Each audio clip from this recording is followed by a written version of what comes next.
El Malay Rachamim, and then the siren. We have a historical recording of Kel Malay Rachamim from last year, sung very emotionally by our Chazan Rabbi Meir Lev, together with the McDonald Shul Choir. Listen.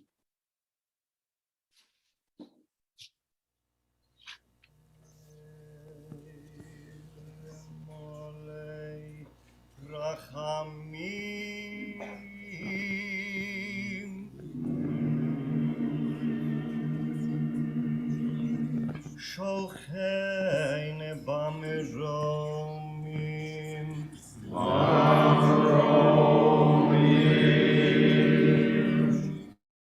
המצי מנוחו נכונו על כנפי השכינה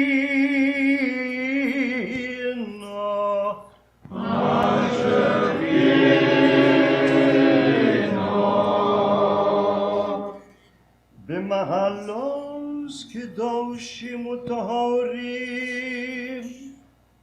כזרקיה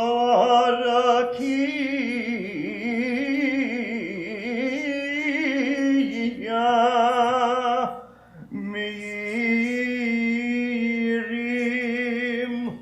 ומהזים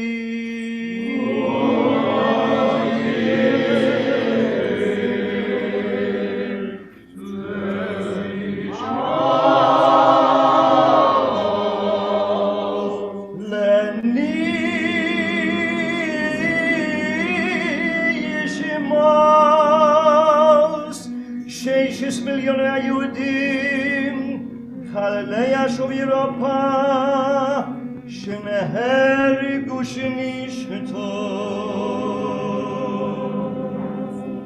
שנשרפו ושנספו על קידוש השם בידי המרצחים הגרמנים ויוזריהם משול הו אמין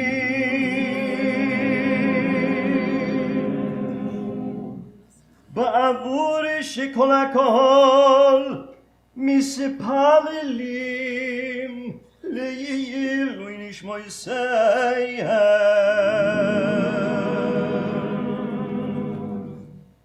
לוחם בעלו רחמים יסתירם בסתר כנפיו ליילמים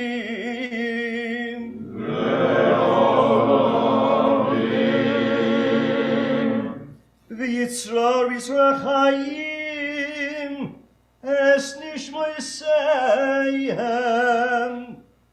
אדוני הוא נחלוסם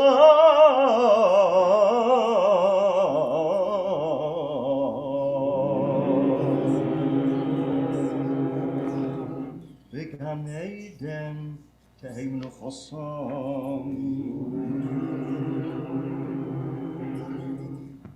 וינוחו בשלום המשכבוסיהם ויעמדו לגורלם לקץ הימים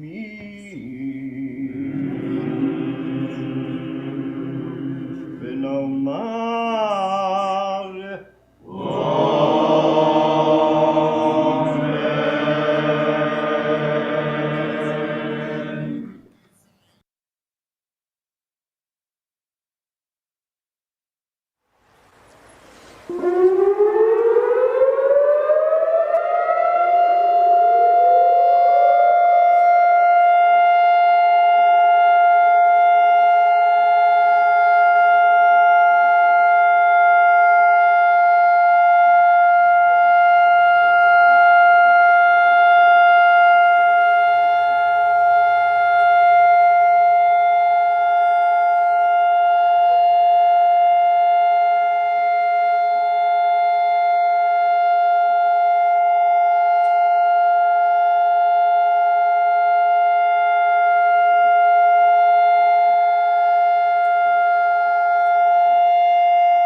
rescued and safe. This is this year's theme. We are going to present 4 different stories, each one ending up with surviving, with regaining freedom. But here are still deep wounds which will not be healed. All the stories must be made public to fight the deniers of the best ever documented historical fact, to fight ignorance of the generations to come. Let us look at the first story and think, what testimony?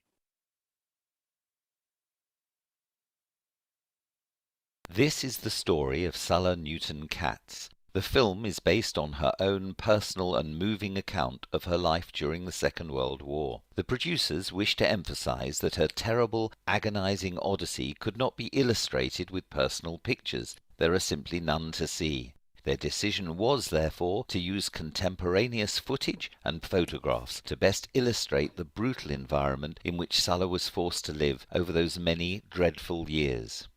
All those who hear Sulla's personal testimony cannot help but feel the intensity of her suffering at the hands of her murderous oppressors.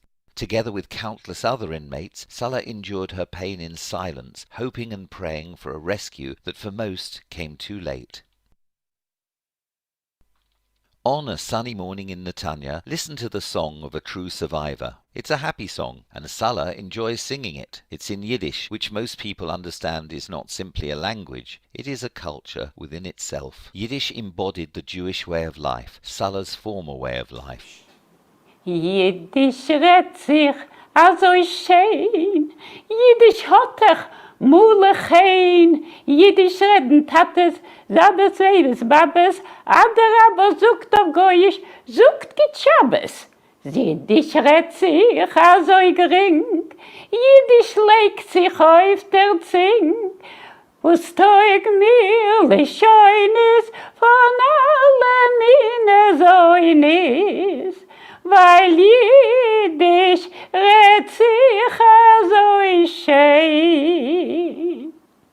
Yiddish embodied the Jewish way of life, Sulla's former way of life. Sulla came through an ordeal that none of us born after the Second World War can begin to comprehend. She wrote, "There is no way I can convey or describe what my fellow survivors of the Shoah and I went through. Whatever impression I give you, it was 1,000 times worse. It was very traumatic, and I couldn't speak a word of what I'd been through for more than 50 years. It was a stigma. I carried that somehow. We were different from other people. I remember after liberation, when a group of us, around 15, 16 years old, were airlifted to Manchester, we were housed in a hostel. When people came to visit us, they would look at us as though we were from another planet, as if we were a museum exhibit." Sulla's birthplace was Lodz in Poland, its second largest city in 1939. There were 600,000 inhabitants, a third of them were Jews. Sulla wrote, "I was a normal 10-year-old girl when the Germans rolled into Lodz in September 1939, just days after their invasion of Poland. The soldiers of the SS looked like strong giants to me, and they put the kind of fear inside me that it is hard for anyone, let alone a child, to imagine." When the Germans came into Lodz, and we were standing petrified there, and the Germans, the SS, they looked gigantic. They looked, and we were, dying a slow death with fright, with fear. But not only that we were frightened. They segregated the maids straight away. They started the segregation to putting young people and old people and shaving off the religious men. They shaved the payers and they cut them. And then soon after, they burned our synagogue. We used to go to the Altstädtische Schule in Lodz. And that went up into flames, and then that's when you died a little death as well. In February 1940, the Germans established the Lodz Ghetto and enacted their infamous resettlement laws for all the Jews of the city. By May the 1st, 160,000 Jews were hermetically sealed within the ghetto's confines. Salah remembers feeling captured and imprisoned. Barbed wire surrounded us. We lived in wretched conditions. I remember my mother making cakes from potato peel and the luxury once of a meal of horse meat. Salah lived in constant fear of being taken away. She wrote, "The Nazis would close off a street to block any means of escape, then systematically go through each of the flats, rounding up the occupants. They never left anyone behind, even the body of a dead baby. Everybody had to be accounted for." Salah Newton Katz remembered the head of the Nazi-appointed Judenrat, the Jewish council, which ran the ghetto. His name was Chaim Ramkovsky, infamous for his speech, "Give me your children," delivered at a time when the Germans demanded his compliance with the deportation of more than 20,000 Jewish children to the Helmanow extermination camp. Salah recalled that he was utterly subservient to the Nazis, but he justified his actions because he felt that survival of the Jews depended on the ghetto population being as useful as possible to the Germans.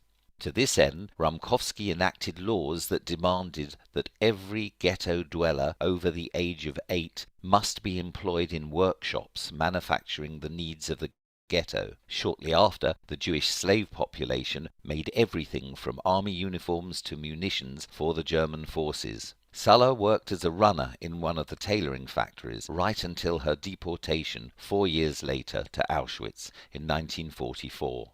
The Song of the Ghetto reflects Salah's life, and it only came into her mind relatively recently.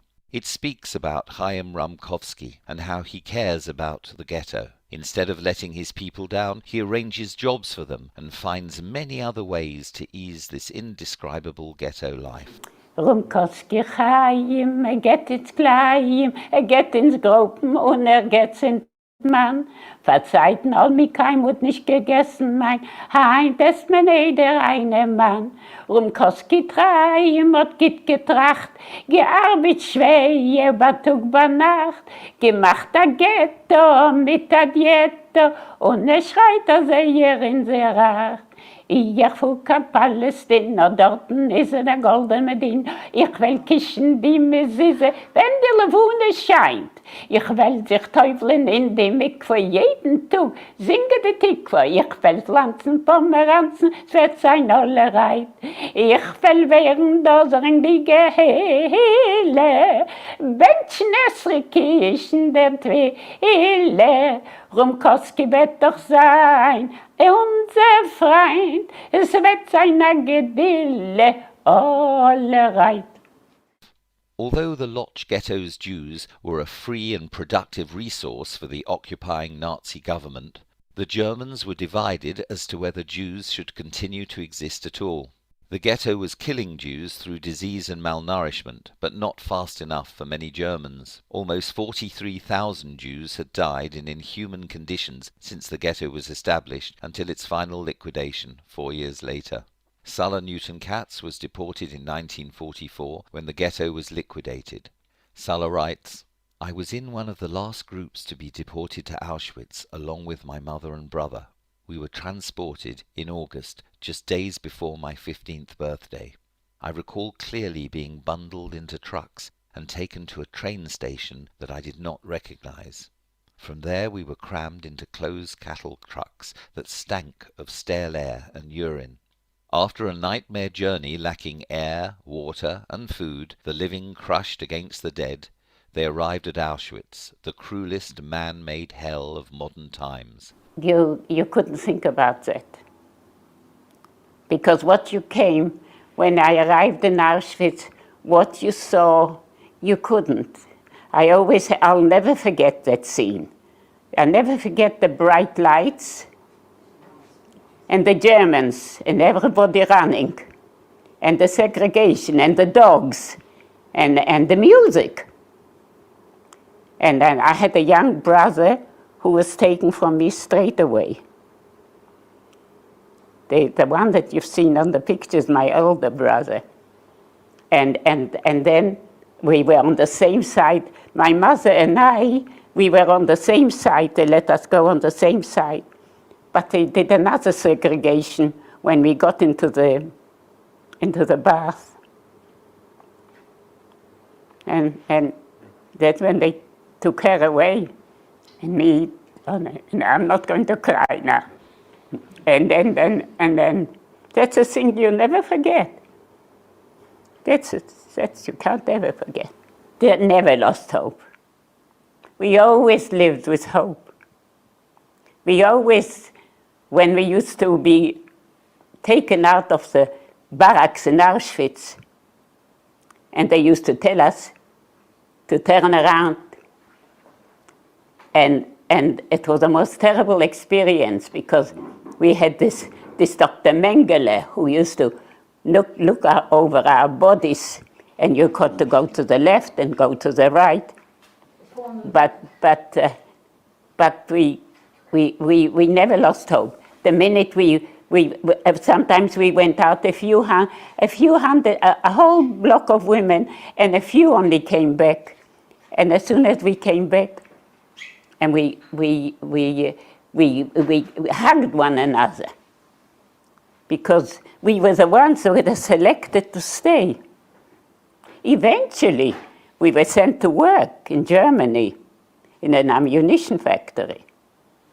I was only a young girl, but never lost hope. Never. Salla described her arrival at Auschwitz. We were assigned to barracks and slept on concrete floors. I was fortunate to be kept at Auschwitz for only 8 weeks before being sent to work at the munitions factory at the Oderin camp. It was 8 weeks of continuous selection, standing up in all weather, naked in front of Josef Mengele and his assistant, as they chose left and right, right and left. Once Mengele asked me my age, and I lied and told him I was 18. To me, every day in Auschwitz seemed like a year. The kapos supervised us. They were mainly from Slovakia and were very cruel towards us. One night they dragged me out of the barrack to pick up a large pot of coffee. I was so weak that I couldn't lift it or carry it, so instead they beat me with their leather straps. The kapos were the worst. They hit or beat us all the time for no reason. It was so unpredictable. It was a relief to be moved because it allowed you to stop thinking every second that you might be selected for the gas chambers that day. Eventually I was selected for a work detail and was sent to Oderin, a camp near Chemnitz, inside Germany. I worked there for nearly a year until April 1945. One day, without any warning, we were loaded onto a train, but this time with open trucks and without any provisions. It was a long and gruesome journey, the worst I'd ever experienced. So many people died. We travelled for about a week before finally arriving at Theresienstadt. This camp was where the Germans brought most of the Jewish transports towards the end of the war, because they'd built a large crematorium in the camp to destroy the remaining Jewish prisoners. I remember that date well. The Germans were due to cremate us on May the 10th, 1945, but it did not happen. The Russians liberated us 2 days before, on May the 8th. We stayed in Theresienstadt until August, when a British Red Cross doctor arranged for a group of us to fly to England. We were brought to the Windermere Centre, where we were taken care of, educated, and we gradually became like a family. When we arrived, we were deloused and examined by a team of doctors and psychologists, but it was a long time before I felt it was really over. Salla was one of the group known as the Boys, and she made close friendships which have continued to this day. Most of the group became lifelong friends, having lost their families. Salla then trained to become a nurse, after which she married. Her first husband was one of the boys from the Boys group. As she wrote, "For many, many years I tried to forget all about this, so my children could have a normal home life and have the education and opportunities that I missed. When my grandson, Rabbi Lando, was studying at Yavne Yeshiva, he decided to join his friends taking the trip to Poland to visit the camps. He and his group davened shacharit and laid tefillin in one of the barracks at Auschwitz-Birkenau. This act of defiance was our response to the Nazis and their aims." Well, I don't know My grandson always says, one of my grandsons, the rabbi, he always says, we are all survivors. We are all survivors. The Jewish people have all been wandering, you know. Sulla wrote, Hitler never achieved his goal of a final solution to the Jewish problem, but the world shouldn't be allowed to forget, lest we allow such atrocities to happen over and over again. So, did Sulla ever lose her faith? I never lost faith. I've been to schools to speak, and I always said to him, I always thought always have to say, there is Hashem, Baruch Hashem. I'm here, Baruch Hashem. Sulla's last song is nostalgic for a world that was lost forever when the Germans invaded Poland in 1939. Wenn ich der Mann sich von meine Kinderjugend pinkt wie a Cholim, is es mir klar. Wie seid euch du Stieberle, was hat geglanzt? Sie wachs noch dus Beimerle, wo sich hab eingepflanzt. Das heißt, ich sein alt, verwachsen mit Mech und Gruß. Der alte Dach erfreut, in Fenster kein Glos nicht du. Der Garnecke skrim, verbeugen die Wand. Ich wollte ihm schon sicher allein nicht erkennt. Der Garnecke skrim, verbeugen die Wand. Ich wollte ihm schon sicher allein nicht erkennt. Oi, oi, oi, Bert, mein steht alle Bert, mein Heimalle, wie ich hab meine kinderische Jahren verbracht. Wie kann ich dich vergessen, Bert, mein steht alle Bert, mein Heimalle, wie ich hab meine kinderische Jahren verbracht. Jeden Schabbes pfleg ich laufen mit alle Kinderlich gleich. Sitzen dick in grünem Felderle, kicken gleich auf dem Teich. Oi, oi, oi, Bett, mein steht alle Bett, mein Heimalle, wie ich hab meine kinderische Jahren verbracht. So, how does Sulla view the past and the future from the present? Well, I love my children, I love my family. Hashem has given me the zchut to have wonderful children and grandson and sons-in-law and grandsons and great-grandchildren. So how can I complain?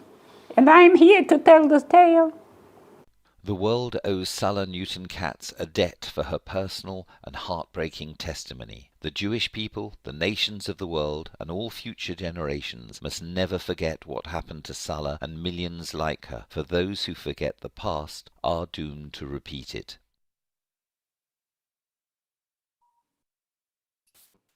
The second movie, Believing in Miracles, is the essence of this story. Let us watch.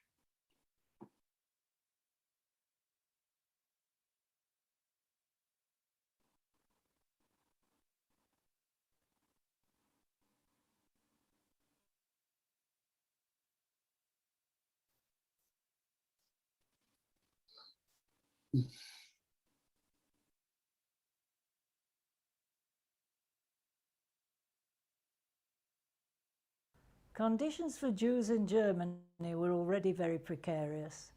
So many wanted to leave, but getting an exit visa meant leaving everything behind apart from a small amount of personal property and practically no money on exit. This also entailed getting an entry visa to a country willing to take you.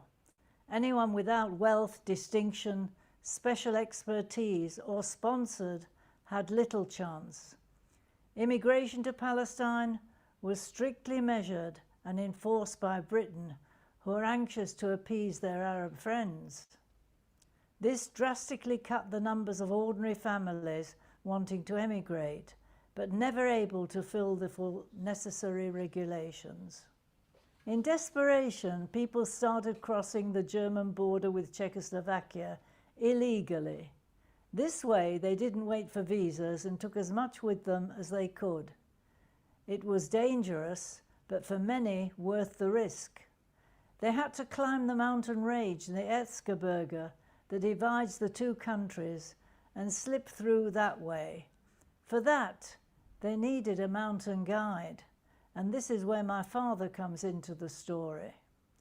Maccabi had a sports hut on the mountain range to provide shelter for their members when climbing or skiing. Groups of refugees met at this hut, and my father guided them over the border. He was one of the special couriers helping at that time. He was, however, betrayed and imprisoned. On his release in early 1938, he knew he had to flee, and we made the same journey over the mountains and found ourselves in Prague, desperate for a visa to anywhere. Living in Prague was not easy. My father desperately searched for ways to get to Palestine. Financially, money was running out, and with illegal status, work was impossible. Every day, the thousands besieging every embassy increased, begging, praying, hoping for salvation in the form of a visa to anywhere. Then the impossible happened. Hitler invaded Czechoslovakia, without a voice raised in disapproval. March 1939, the streets of Prague echoed to the sound of jackboots. It was obvious my father had to disappear before they came for him. He decided to flee to Poland to his unfortunate family, who had been deported from Zwickau with the Kristallnacht deportations and dumped on the Polish border. As Ostjuden, they were polluting Germany, and as refugees, the Polish population certainly didn't want them. There were thousands of them, and apart from the rampant anti-Semitism, there was no provision of food or shelter for so many. Added to this was the fear of the Nazi threat on the Polish border. So my father disappeared, and my mother was left alone in Prague with little money and 2 small children. She joined the endless queues every day at every embassy. The result was always the same. If she ever reached an official, they would ask the obvious questions. Did she have any special skills? No. Did she have a sponsor to vouch for her maintenance? No. What would she do with 2 small children in a country whose language she didn't speak? Oh, right. The deportations began. Swiftly and efficiently, streets were cleared of their Jewish inhabitants, and panic increased. Then suddenly my mother grasped at a last straw. The British Embassy decided to award 2 visas to the winners of a cookery competition. It gave anyone and everyone a chance. What could my mother lose? She cooked a traditional Friday night Shabbat meal and hoped for salvation. She won. It was now the end of August 1939. Late at night, there was a knock on our door. As a rule, it meant just one thing: deportation. There was an 8 p.m., 8 a.m. curfew, and no one was allowed out without risking death. This, however, was a woman's voice, and my mother let her in. She turned out to be a secretary from the British Embassy on a mission to save our lives. She gave my mother her British entry visa, train tickets to get through Czechoslovakia, then Holland, and the ferry to England, but had not been able to get us exit visas giving us permission to leave Prague. We just had to take a chance and say we were visiting family if questioned. We could take no luggage that could look suspicious, only food and a few necessities. This was the first miracle. It was Sunday, September 3rd, 1939. As my foot touched the platform, it was 11 a.m. and there was a huge announcement on a loudspeaker. I, of course, did not understand what it was.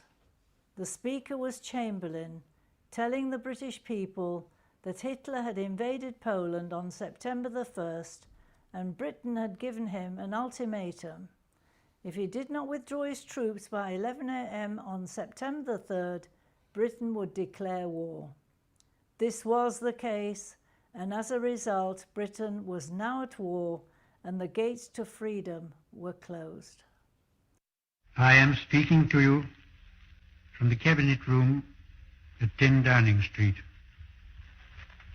This morning, the British ambassador in Berlin handed the German government a final note stating that unless we heard from them by 11 o'clock, that they were prepared at once to withdraw their troops from Poland, a state of war would exist between us. I have to tell you now that no such undertaking has been received, and that consequently this country is at war with Germany. This was followed by an air raid siren being sounded, and the Jewish Refugee Committee, waiting for people like us, took us first to an air raid shelter and then to a hostel for women and children in Stamford Hill. There were a number of these hostels with separate facilities for men. The following day, my mother took a paper with my father's details and his photo, hoping to leave it in one of the men's hostels for the possibility that someone might have come across him. Knocking on the door of the first hostel, a man opened it. It was my father. He had managed to get to Poland, where he found his family in their original village, living in terrible circumstances, with little food and less money. He himself was a fugitive and had no means of helping them. He decided that the only way was for him to get to a free country and find a way of bringing them over. At the same time, he had to try and find out what was going on in Prague. He heard there was a ship sailing from the Balkans for political refugees, not necessarily Jews. As he'd been imprisoned for political activities against the Reich, he was able to get on board. There were about 1,000 men, including President Beneš of Czechoslovakia. When this ship reached the English Channel, it was too big to enter it, so apparently the men were divided into 3 groups, alphabetically. The first group would go to England, the second group to France — Hitler will never come to France — and the third group stayed on the ship and sailed to Canada. My father, Jakob Biron, was with the first group and arrived in London. It was July 1939. He now had to find a way to communicate with his wife and children and bring them to safety. The days were a nightmare. Whatever he tried was in vain. One day he heard the newspaper vendor shouting, "England in danger! England in danger!" Unable to read the paper, he asked someone to tell him what had happened. Sick with grief, he could not believe the news. The disaster was that England were in danger of losing the Ashes to the West Indies. For the uninitiated, this is cricket. We cannot imagine what his thoughts were when he tried to understand this source of anxiety. So now here we were together again, saved in a miraculous way.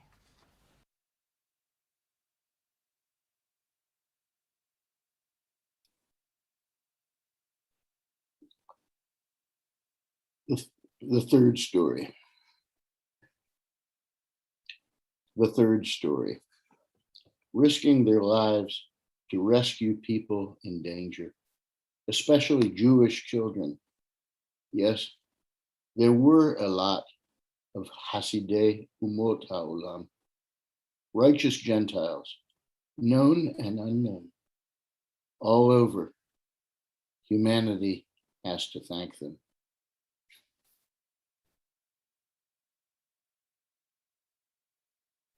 It took a long time for stories like this one to become eventually public and show that Switzerland did not only turn back Jewish refugees at the border and handed them over to the Nazis, which meant their death sentence.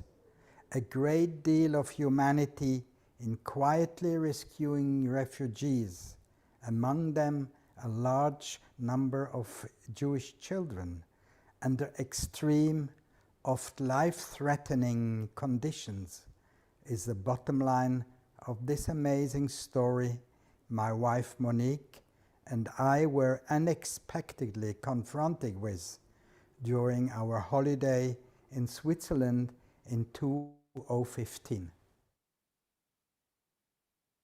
6 years ago, Monique and Jacques Korolnik went on a discovery trip to Switzerland, to the Vallée de Joux. It's situated in the French part of Switzerland, about half an hour's drive from the city of Lausanne, close to the French border. The couple arrived in Switzerland one summer's evening in July, just as the sun was setting. It was a small village next to a lake called Le Pont. It was so beautiful there that they decided somewhat spontaneously to stay overnight and booked a room at the Hôtel de la Truite, the Hotel of the Trout. Having unpacked and freshened up, they went down to have a drink at the hotel's restaurant. Jacques continues the story. There were paper placemats on the table. We looked at them, and what we saw made us look twice. There were several pictures on the mats, and one especially drew our attention. It was a German J, short for the word Jude.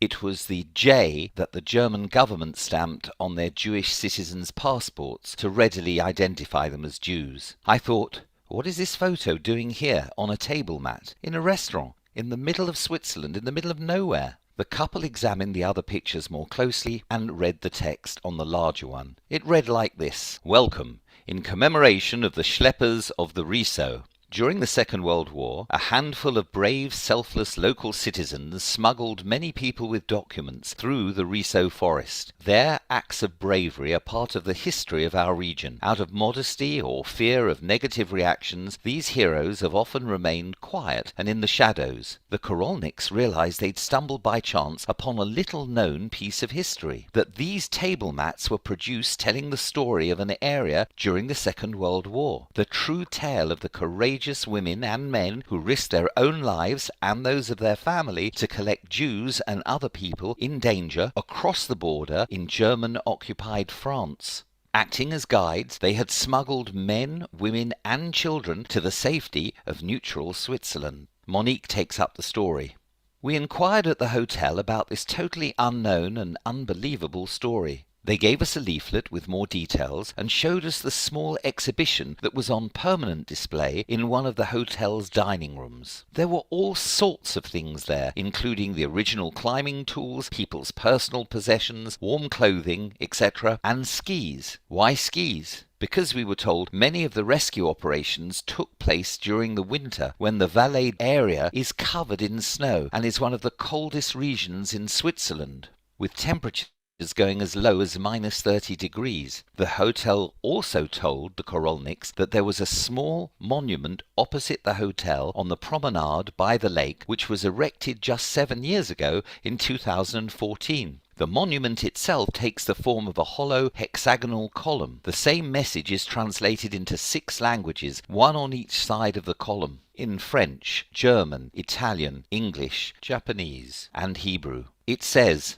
"To the men and women of the Rousseau forests who risked their lives to aid the escape of those in the resistance, intelligence officers and Jews threatened with death in occupied France during the Second World War, 1944 to 2014, with gratitude, La Vallée de Joux." The facts were there, but they seemed to be the bare bones of the story. They could see the tip of the iceberg, but nothing below it. Jacques and Monique then started researching the detail of what happened during those terrible days of the Second World War. According to the guidebooks, the Grand Risseau forest, situated in the Vallée de Joux, remains one of the largest continuous expanses of woodland in Europe, with over 2,200 hectares of natural woodland. The Risseau presented a perfect natural border between German-occupied France and the freedom of neutral Switzerland. It offered an advantageous starting point for those wishing to flee from German tyranny, with only a small 3-foot-high dry stone wall separating the two countries. It enabled Jews, Allied service personnel and resistance fighters to enter Switzerland. That is, of course, if they could find a way to get there. In 1940, 50 local people from the Vallée de Joux joined the Swiss Information Service as part of the Swiss Intelligence Services to set up a small group of passeurs, also known as smugglers, to organize, supervise and guide the safe passage along the 200-kilometer, that's about 125 miles, of difficult forest trails. And it was not only human beings fleeing persecution who were transported across the border. Confidential documents and microfilms regarding the German army movements were also smuggled across and sent to the British intelligence services at the embassy in Lausanne. To make it more difficult for the Germans to track the smugglers, numerous different routes were formed throughout the forest, many of which can still be traced today. The Germans patrolled the French side throughout the day and throughout the night. If anyone was found within 2 kilometers of the border, they were shot on sight with no discussion. Of course, smuggling people, top-secret documents and arms supplies was a highly risky business. Many smugglers were shot by the Germans. The unlucky ones were captured alive and sent to concentration camps like Dachau for further questioning and almost certain torture and death. Local residents Anne-Marie Imhoff-Piget, who headed the smuggling group together with Victoria Cordier, worked to transport Jewish orphans from a children's refugee centre close to Toulouse in France through the Risseau to the safety of Switzerland. The Jewish children rescued through the forest were mostly orphans or children whose parents were missing, presumed killed, from Germany, Austria, Belgium and France. The Children's Department of the Swiss Red Cross agreed that the Jewish children could stay at their refugee centre, the Château de la Hille, near Parmier in Ariège. They provided them with food, shelter, clothing and other essentials. After a long and dangerous journey, the children brought just what they wore on their backs and the little they could carry. During the war, Anne-Marie joined the Red Cross. She worked in Ariège, in a centre which took in young orphans, mostly Jews. Seeing the mortal danger they were in, Anne-Marie tried to save them together with most of the staff at the centre. Despite reprimands from her official superiors in Switzerland, she continued to help save Jewish children in France and became a border crosser, playing hide-and-seek with the German patrols. Anne-Marie was lucky. She was the daughter of a forest inspector from the Vallée de Joux. This ancestry gave her a thorough knowledge of the Risseau, through which, with a few accomplices, she set up a network of people willing to help, and escape routes between occupied France and Switzerland were formed between 1942 and 1944. The journey started at the famous Château de la Hille near Toulouse in France, 700 kilometers away from the Risseau. It was a long journey. Once over the border, the guided group would rest and recover from a long, difficult journey at 1 or 2 wooden huts hidden deep in the forest. They had ironic names. Le Refuge des Sages, the Safe House of the Wise, was one, and l'Hôtel d'Italie, the Hotel of Italy. The smugglers would return to their homes before dawn if their missions went well. The escapees were rescued and safe in Switzerland. They had to continue another 10 kilometers from the border, where they could register their names and remain in internment camps for illegal foreigners, but within the safety of Switzerland. Anne-Marie, the nurse and the head of Operation Risseau, succeeded, together with her network of smugglers, to save many lives, and mainly the lives of Jewish children. After the war, and despite their selfless bravery, more than 100 Swiss wartime smugglers were accused, fined or imprisoned by the Swiss authorities for charging money and profiteering from smuggling contraband during the war. The smugglers had of course admitted to carrying contraband, such as chocolate and cigarettes, when stopped by the German army to keep them off the trail of their real cargo. The Germans gave the smugglers fines and therefore not a death sentence. But it took until 2009 to put the record straight. Many of those who were involved in the smuggling network were then decorated as heroes of the Second World War. Here are just 4 of them. Anne-Marie Imhoff-Pigeouet, the organizing brain of the rescue team who helped mainly Jewish children cross the French-Swiss border, thus saving them from certain death. She was awarded the Medal of the Righteous from Yad Vashem in Jerusalem in 1992. Fred Raymond was a watchmaker and a spy, and a great sportsman too. His mission was to observe the occupied French departments on the other side of the Riceau, and he was leader of the Swiss Connection. Madeleine Cordier was a deeply religious woman who followed her whole family into working with the resistance. She specialized in making forged passports, and together with her younger sister, she managed to help many people escape. Finally, Victoria Cordier. She was the youngest sister of the Cordiers, a resolute and intrepid young woman who was induced into the resistance in Lyon with the responsibility of liaising with the Swiss Connection. And so, thanks to a spontaneous stay in a Swiss hotel by Monique and Jacques Horolnik, we now know another chapter of how good people at huge personal risk helped Jews during those dark days of the Shoah. We end this story with a message in 6 languages taken from the official commemorative video of the heroic events in the forest of Riceau.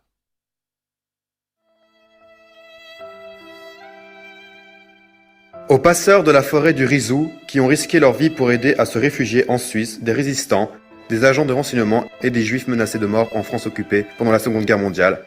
1944-2014, la vallée de Joux reconnaissante. Den Frauen und Männern, die während des Zweiten Weltkrieges unter Einsatz ihres Lebens jüdischen Flüchtlingen, Mitglieder der Resistance und der Nachrichtendienstes, denen in Frankreich der Tod drohte, die Flucht durch den Rizou ermöglichten. 1944 bis 2014, das Vallée de Joux ist dankbar.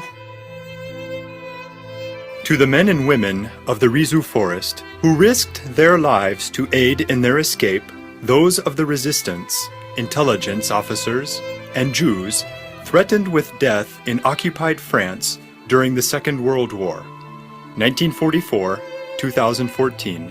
With gratitude, la Vallée de Joux. לזכר מבריחי הגבול ביער ריזו שסיכנו את חייהם כדי לתת מחסה בשוויץ למתנגדים, לסוכני מודיעין וליהודים שהיו תחת איומי מוות בצרפת הכבושה במהלך מלחמת העולם השנייה 1944 עד 2014. Vallée de Joux, assir toda. A coloro che a rischio della propria vita aiutarono resistenti, agenti dei servizi segreti ed ebrei minacciati di morte nella Francia occupata dai tedeschi durante la Seconda Guerra Mondiale a passare la frontiera nel bosco del Rizou, affinché essi si potessero rifugiare in Svizzera. 1944-2014, la Valle di Joux riconoscente.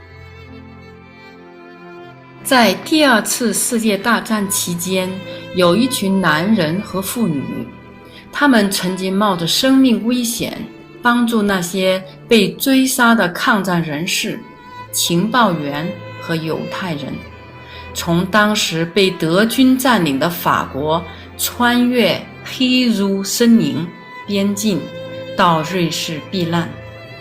1944年、2014年。致以崇高敬意 La Vallée de Joux.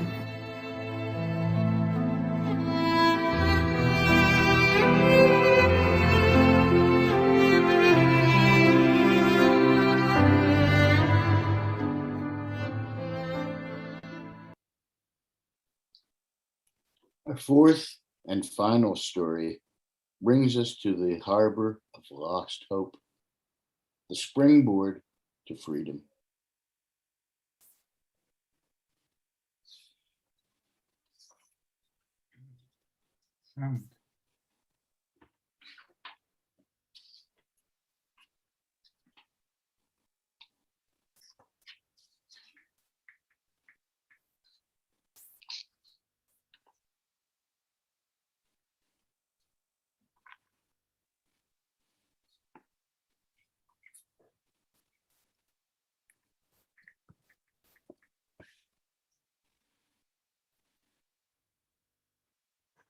When the refugees started coming, very little has been said about the refugees, the Jewish refugees that came through Portugal, mainly in 1941-42.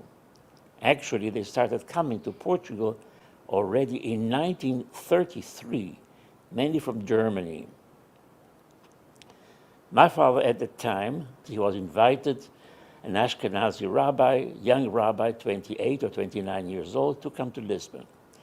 So he was a man that spoke a few languages. So of course, when the refugees started coming, he found mainly a Portuguese community, and my father played a very central action. He was very central because he spoke all these languages. And of course, many people looked for some psychological and religious comfort with the rabbi. So everybody was knocking his door in his office, asking, you received the list, the list from the Joint Distribution Committee, from Caritas, which was part of the church. And my father was very close to the Cardinal of Portugal at the time, Cardinal Cerejeira, which actually means Kirschbaum. So my father said, well, Kirschbaum is a Jewish name, Cardinal. So he answered, we are all cousins, Rabbi. No news about that. So he had a very, very good contact, and he was really an extraordinary man. And I've been studying a little bit the history of those days, and many people mention him as a very, very special man that really helped in finding mainly children that were hidden in convents, in Catholic schools, in Catholic homes. And somehow, much has been spoken about the church in those days, but the church had a lot of lists and information about where Jewish people were hiding. So he gave most of these lists to my father, and that was very, very important, because that helped, find a direction in France, in Spain, in where are they, how many children. At the time, Joint Distribution Committee and HIAS, mainly these two institutions, were not authorized to establish themselves in Spain, which was a neutral country. So they asked Portugal to authorize them to work in Spain, in Portugal. And the government authorized them to come. So Portugal was mainly the center of the Joint Distribution Committee at the time in Europe, the Jewish Agency for Palestine. They came late. They said themselves that they were late in coming into the project from Israel at the time, 1941-42. But they were very interested in the emigration of these refugees into Israel, into Palestine as well. The confusion was so big that in my house, in my parents' house, Moshe Sharet comes in, the first foreign minister of Israel, comes to Portugal and meets at our home. He and another very famous general in Israel, David Shaltiel, who was very much responsible for the fight in Jerusalem in 1948, a very, very, very big character in the scenario of Israel at the time. So David Shaltiel and Moshe Sharet come and have meeting at our home how to resolve this passage of the Jews. So many people had already visas for United States, for South America. And I must say that although very much has been written about it, it was not easy, because all these countries established a clausus number, numerus clausus. So there were no, for instance, Brazil and Argentina had very, very serious numerous clauses to accept Jews. So again, with Portuguese, the rabbi had to have contacts a little bit with the consuls or the ambassadors of this country and go with the refugees and sit with them and explain the situation when they wanted to receive. But since he was the rabbi, he was on an official position, this sort of consuls of these countries did not want to establish a conflict, an open conflict, which somehow, did put these countries in a bad. But we must say, that, so they found, for instance, Cuba at the time that wanted to, yes, bring in the Jews.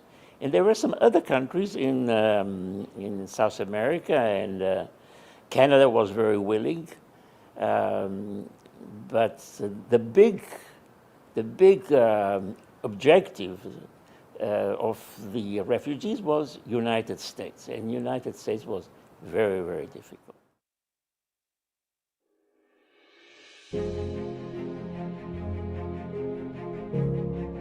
Sou fotógrafo e sempre adorei mexer nas fotos da minha família.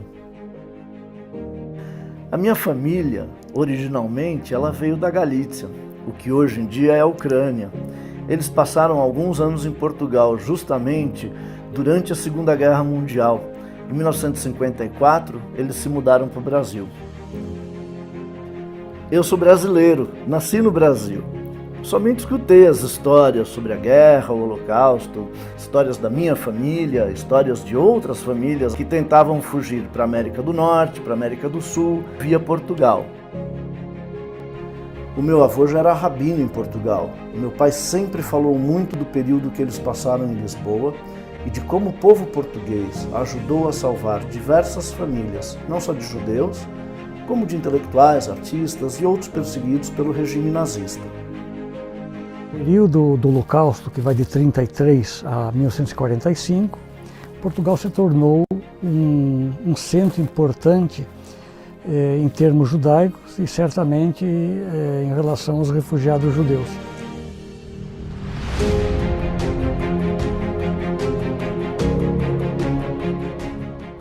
Numa guerra onde morreram 6 milhões de judeus, dentro de um total de quase 50 milhões de civis, o papel que Portugal teve foi muito importante, talvez a única rota de fuga que sobrou na Europa. E essa abertura que Portugal tinha na época é praticamente desconhecida do grande público. Foi pensando nisso que resolvi ir com meu pai até Lisboa, para ele reencontrar antigos conhecidos, pessoas que pudessem nos ajudar a contar como foi esse período tão importante na diáspora judaica.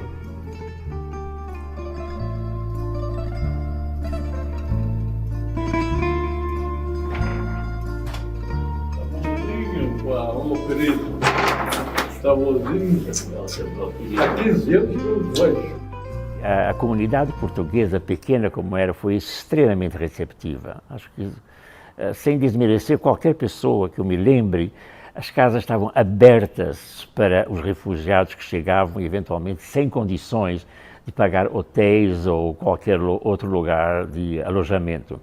E essa inserção foi uma inserção totalmente espontânea, livre e de boa vontade.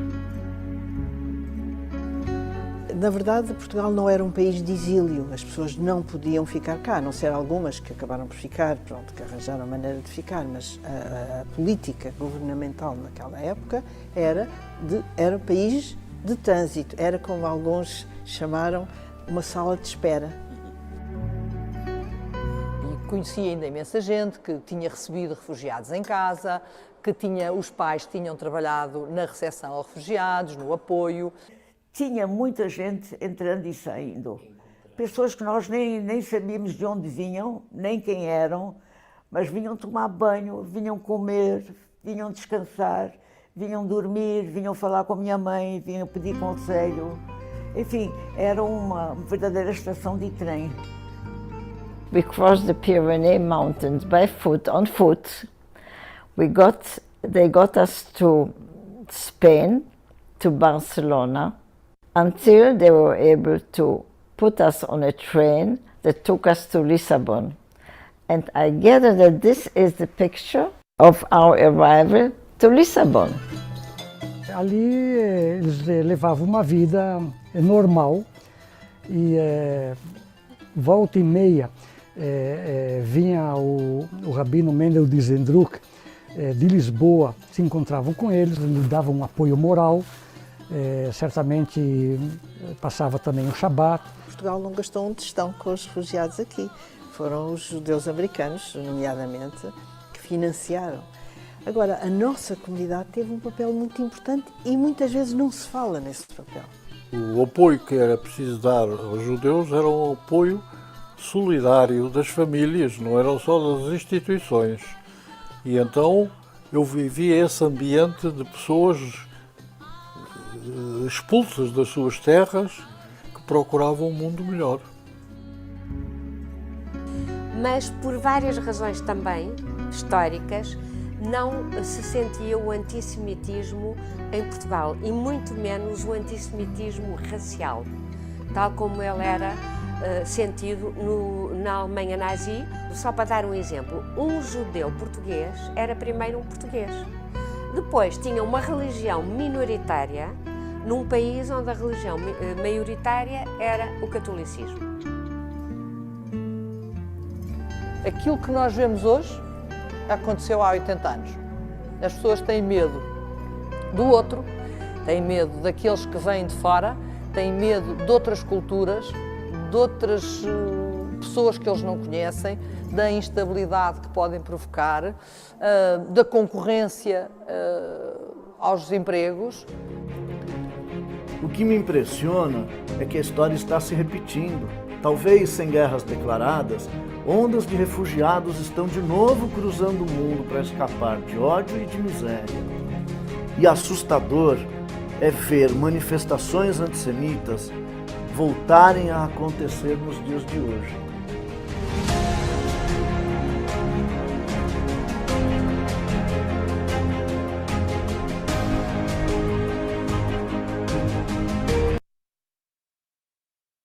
Let us thank the team which set up these 4 movies. They've done a superb job with both technique and content. And now, Ani Ma'amin, I believe, performed by Rabbi Chazan Meir Lev, accompanied by Menashe Shibulka. Ani Ma'amin באמונה שלמה בביאת המשיח אני מאמין, אני מאמין באמונה שלמה בביאת המשיח אני מאמין, ואף על פי שיתממע עם כל זה אחכה לו בכל יום שיבוא, בכל יום שיבוא, ואף על פי שיתממע עם כל זה אחכה לו בכל יום שיבוא, בכל יום שיבוא.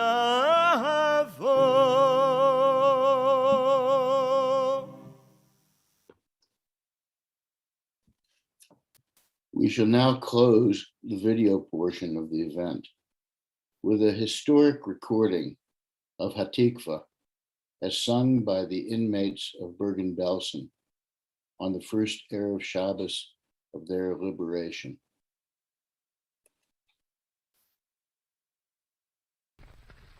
Oh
Israel Chai, the children of Israel still liveth.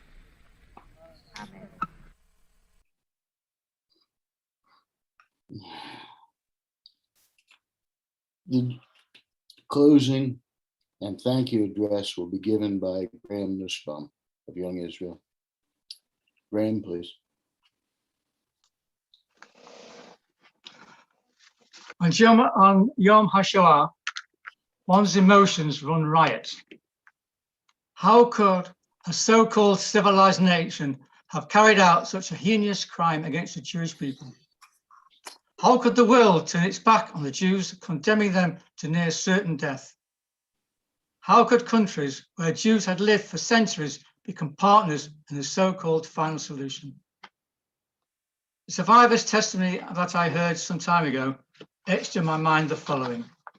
She said that of all the horrendous cruelty she endured, the one that hurt her the most was when a close childhood non-Jewish friend brought the Nazis to her home.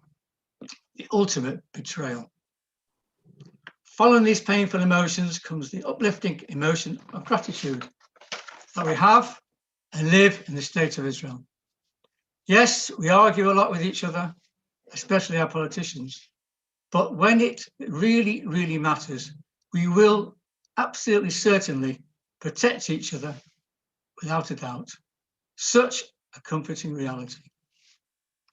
On behalf of us all, I'd like to thank Salah and Ruth for sharing their traumatic experiences during the Shoah with us. Salah, no one's ever going to forget your singing. It was unbelievable. Opening up like that must have been extremely difficult for you both.